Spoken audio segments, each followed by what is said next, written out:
क्या आपको पता है कि प्राचीन लोग बिना अंतरिक्ष में गए ही ग्रहों के बारे में जानते थे?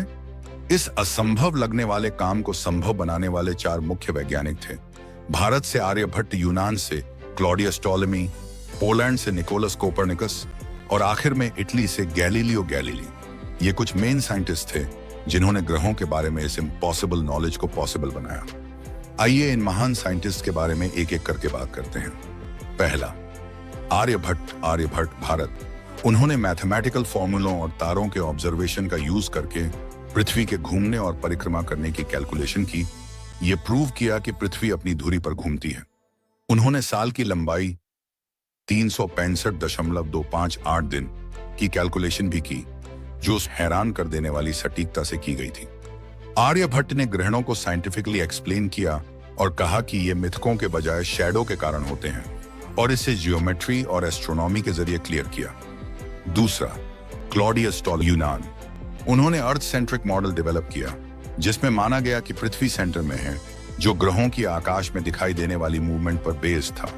उन्होंने मैथमेटिकल कैलकुलेशंस का यूज करके ग्रहों की ऑर्बिट्स को सबस्फीयर्स के जरिए एक्सप्लेन किया, जिससे रेट्रोग्रेड मोशन को समझने में हेल्प मिली।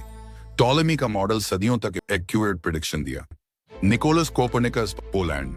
उन्होंने सन सेंट्रिक मॉडल का प्रपोजल दिया, जिसमें कहा गया कि पृथ्वी नहीं बल्कि सूरज सोलर सिस्टम के सेंटर में है।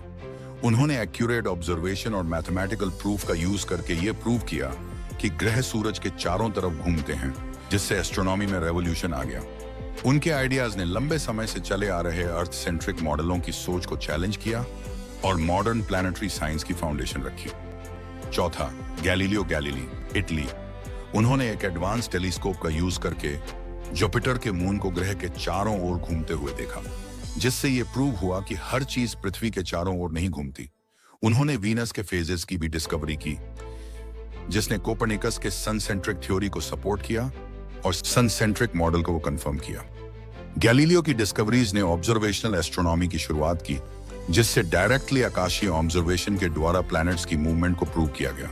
आर्यभट्ट की मैथमेटिकल लॉजिक से लेकर गैलीलियो की टेलीस्कोपिक डिस्कवरीज तक की जर्नी दिखाती है कि कैसे ह्यूमन क्यूरियोसिटी और इनोवेशन ने धीरे धीरे हमारे यूनिवर्स को समझने का तरीका बदल दिया। इन वैज्ञानिकों के पास स्पेस ट्रैवल या एडवांस टेक्नोलॉजी नहीं थी, लेकिन उन्होंने अपनी शानदार थिंकिंग और ऑब्जर्वेशन स्किल्स का यूज करके प्लैनेट्स के सीक्रेट्स को सॉल्व किया। उनकी लेगेसी मॉडर्न एस्ट्रोनॉमी और स्पेस एक्सप्लोरेशन को इंस्पायर करती है। जिन्होंने यूनिवर्स के सीक्रेट्स को बिना किसी मॉडर्न टूल्स के सॉल्व किया, उन्होंने प्रूव किया कि असली स्ट्रेंथ टूल्स में नहीं बल्कि थिंकिंग में होती है। तो अपनी थिंकिंग को इतना हाई बना लो कि इम्पॉसिबल भी तुम्हारे आगे छोटा लगे।